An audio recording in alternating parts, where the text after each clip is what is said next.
Hi guys, welcome back. It's Mrs. Peterson, that lady who teaches art, and today we are going to practice all together gridding a portrait. So does anybody know who this portrait is? We had some guesses of Albert Einstein already. Nobody knows? He's the guy who did the Campbell soup cans.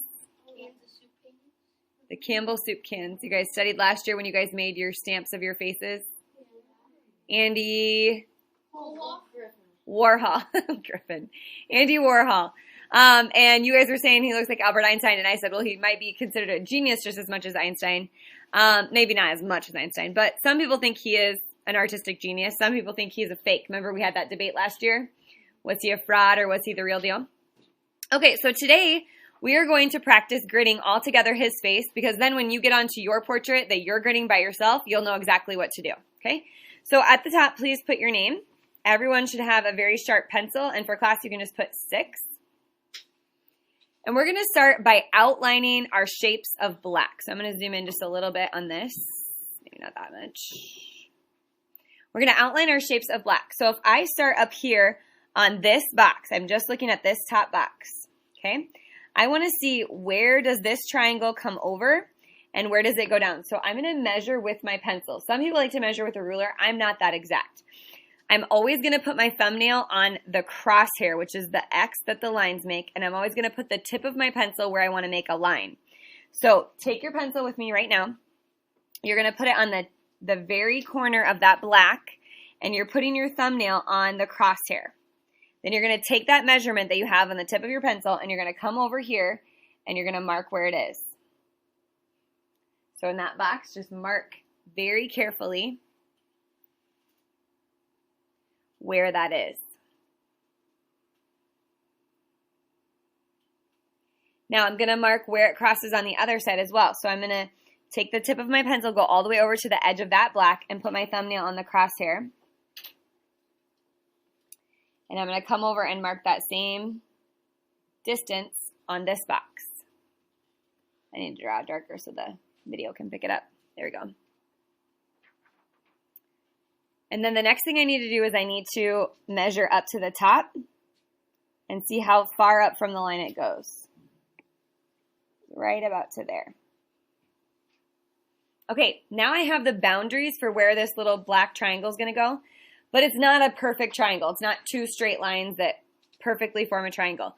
So just like in baseball or softball or golf, you take a practice swing before you get up to bat. We're going to do the same thing here. We're going to take a practice, just feel for how those lines feel. So this one feels just a little bit curved up, and this one swoops way in. So I'm going to curve this one up, and I'm going to swoop this one.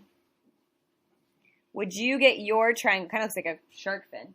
Would you get your triangle drawn on there right now? In that top box. We're outlining the black right now. Okay. For the next part, I can't really see where my lines are at.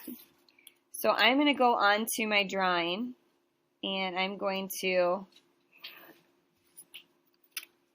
use my graphite to make the mark so I can really see where those crosshairs are.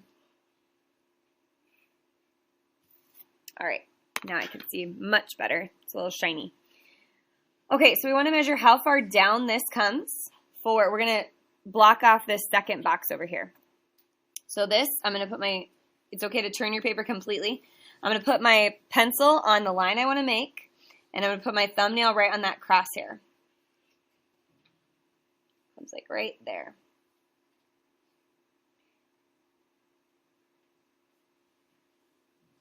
And then I want to see how far over this little indent for his nose and where his eyebrow meets his nose, how far that comes. So now it's easier for me to twist my paper all the way around, put my pencil on that line, and put my thumbnail right there in the crosshair. Do the same thing over here.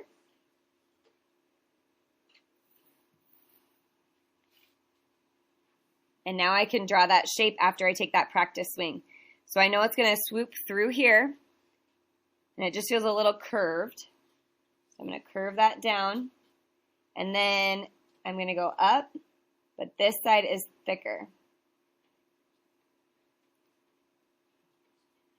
Okay, see if you can get that box drawn on.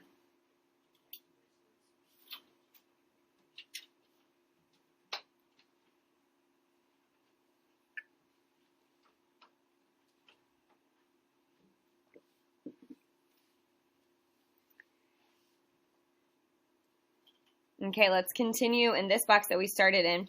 We need to see how far over the nose comes. So if I go back to my drawing and I put my thumbnail on that crosshair and I put the tip of my pencil where that nose is going to meet that black area, and I hold that measurement over here,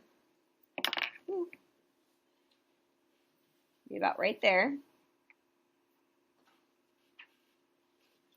And then the other thing I really want to mark off in here is that highlight in the eye. A lot of sixth graders forget the eye highlights, and that's one of the most important things that makes it look realistic. The eyes usually are the most important part on a face. So we want to get that circle, that little tiny circle, marked off so we don't put any black in there. So will you put a little circle where you think that little circle is?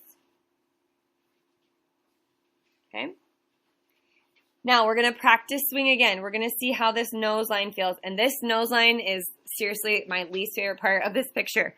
Because he's so turned to the side, it just ends up looking funky sometimes when I draw it. So I want to see how it feels. It feels like it goes straight first and then it comes down. So practice that swing a little bit. It goes straight for a while and then it comes at an angle.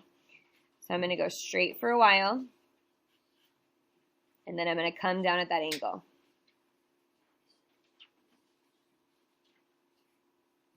Will you get your line sketched on there?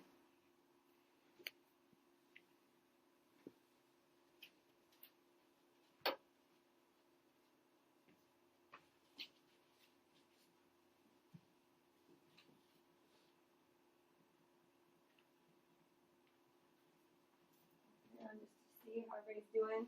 Good job, guys. Everybody's staying caught up.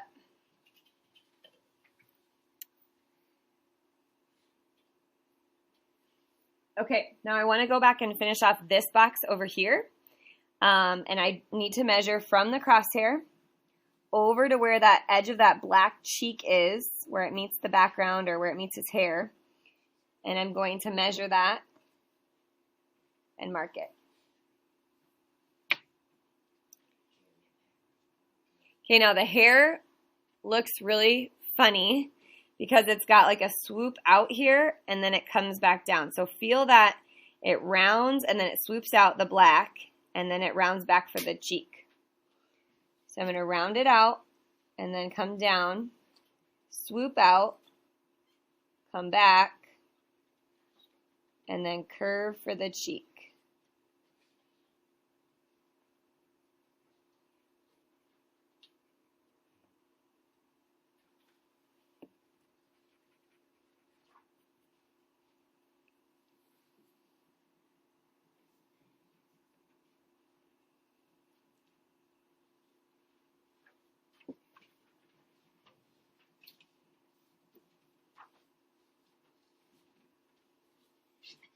Okay, let's finish the box under that. So I just need to mark from the corner here where the cheek is marked. And then I need to do a practice swing of that. So it comes down more at an angle and then it curves for his jawline there. So come down more at an angle. And then I'm going to curve for the jawline.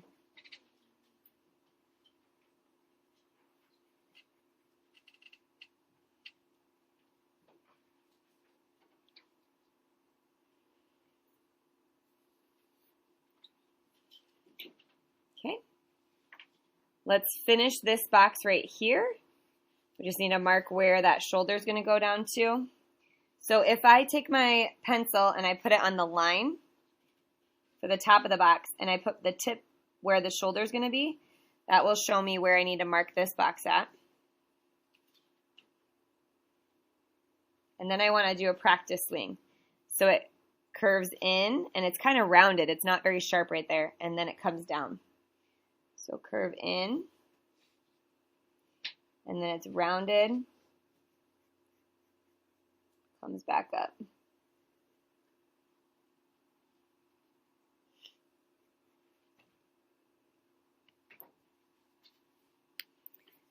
Okay guys, that was part 1 of our grid drawing. Join us for part 2 to continue this. I can't wait to see what you create.